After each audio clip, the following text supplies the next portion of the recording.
শুরুর দিকে কাবিলা যেরকম ছাগল চুরি করতো এখন তো চাইলেও পারবে না।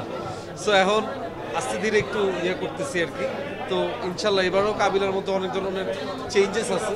তো সেটা কি আছে সেটা আপনারা দেখতে পাবেন। সিজন 4 এর প্রবন্ধ দেখছিলেন যে কাবিলা আসলে একটা রাজনৈতিক যে বেশ রাজনীতিবিদের যে বেশ ওইরকম বেশে গাড়ি থেকে নামে। তো এবার সিজন 5 এ কি কাবিলা আসলে পলিটিক্যালি এঙ্গেজ হবে? এটা ডিরেক্টর কার্যালয় এখন অমি ভাই জানে সে গল্পটা যেভাবে সাজাচ্ছে। অমি ভাই তো কখনোই আসলে ধরেন 120টা এপিসোড হবে আমাদের, তো 120টা এপিসোডের গল্প তার একসাথে করা যায়। সো আমরা স্টেপ বাই স্টেপ আগাচ্ছি। তো ইনশাল্লাহ এর থেকেও হয়তো বা কোনো বিস্ময়কর কোনো জিনিস থাকতে পারে। রোকেয়া, আমরা যে ক্লিপে দেখলাম আপনি দুজনকে চান, এটা একটু জানতে চাচ্ছি।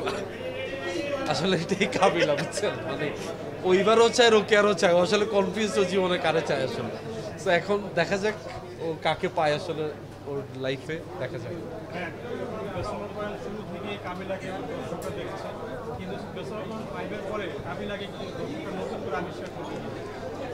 এটা খুব সুন্দর প্রশ্ন করছেন ভাই, থ্যাংক ইউ। এবং আমি বিলিভ করি যে ব্যাচেলার পয়েন্ট সিজন 5-এর পরে মানুষ আরেকটা কাবিলাকে পাবে, কারণ এই কাবিলা আগের থেকে অনেক বেশি ম্যাচিউর এবং এই কাবিলা এখন অনেক বেশি ডিসিশন নিতে সক্ষম।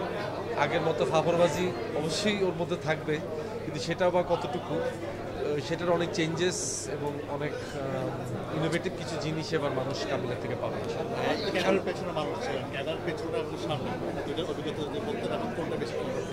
হ্যাঁ, দুইটাই আলহামদুলিল্লাহ জোস। মানে আমার ডিরেকশন দিতেও ভালো লাগে, অভিনয় করতে ভালো লাগে। অভিনয়টা আপনারা খেয়াল করে দেখবেন, আমি খুব মানে মাঝে মধ্যে অভিনয় করি। আমি ভাইয়ের বাইরে খুব সিলেক্টিভ কাজ করি, যেগুলো গল্পগুলো আমার ভালো লাগে। এবার ঈদে যেমন একটা কাজ আসতেছে আমার, অপর্ণ রুবেল ভাইয়ের লেখা একটা কাজ, আশিকুর রহমান ভাইয়ের ডিরেকশনে, এভাবে কেনই সঙ্গতা। সো এই কাজটা নিয়ে আমি খুব এক্সাইটেড। সেই সাথে আসতেছে ব্যাচেলার পয়েন্ট, সামনে এরকম অনেক কাজ করবে এবং নিজের ডিরেকশন দেবে। সামনে ঈদ আসছে, ঈদ পরিকল্পনা জানতে চাচ্ছিলাম। এবার তো আসলে সব কিছু দিয়ে সোনার সোহাগা বলা চলে, পরিবার, ব্যাচেলর পয়েন্ট সব কিছু মিলে আপনার এবং ঈদের পরিকল্পনা জানতে চাচ্ছি। আলহামদুলিল্লাহ, আল্লাহ পাকের কাছে লাখ লাখ শুকরিয়া ভাইয়া, আল্লাহ পাক এই অবস্থানে আনছেন। এবং যেটা হচ্ছে ঈদ ইনশাল্লাহ পরিবার সহ ঘুরতে যাব। আর পাশাপাশি পরিকল্পনা বলতে আমার ডাকবাক্স ফাউন্ডেশন থেকে এবার আমি অনেক কাজ করতেছি কোরবানির জন্য। এবং আমি একটা আইটেম নিচ্ছি যে অনেক পরিবার যারা কোরবানি করতে মানে অক্ষম, যারা কোরবানি করার মতো সামর্থ্য যাদের নাই, এরকম অনেক পরিবার এবার আমরা গরু দিচ্ছি আমার ফাউন্ডেশন থেকে, এবং আমরা নিজেরা গরু জবাই করে তাদের মধ্যে মানুষ নিতে পারি। অনেকে তো নিজের চরিত্রকে ভাঙতেছে, আপনি নিজেকে ভেঙে নিজের কোন মানে এখানে একটা মানুষের চিন্তা এই গল্পগুলোতে কাজ করে আপনার সর্বশেষ ইচ্ছা কোন কোন জায়গায় নিজেকে ভাঙতে চান? ভাই আমি যেমন গত রোজারিতে করছিলাম খালিদ, নিজেকে ভাঙার অনেক চেষ্টা করছি আমি।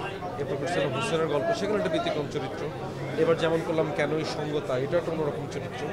সো আমি প্রতিনিয়ত ভিন্ন রকম গল্পে নিজেকে ভাঙতে চাই এবং আমি চাই যে আরও ভিন্ন ভিন্ন চরিত্রে নিজেকে উপস্থাপন করতে। এই চ্যালেঞ্জটা আমি নিতে প্রস্তুত। Okay, thank you, thank you, thank you.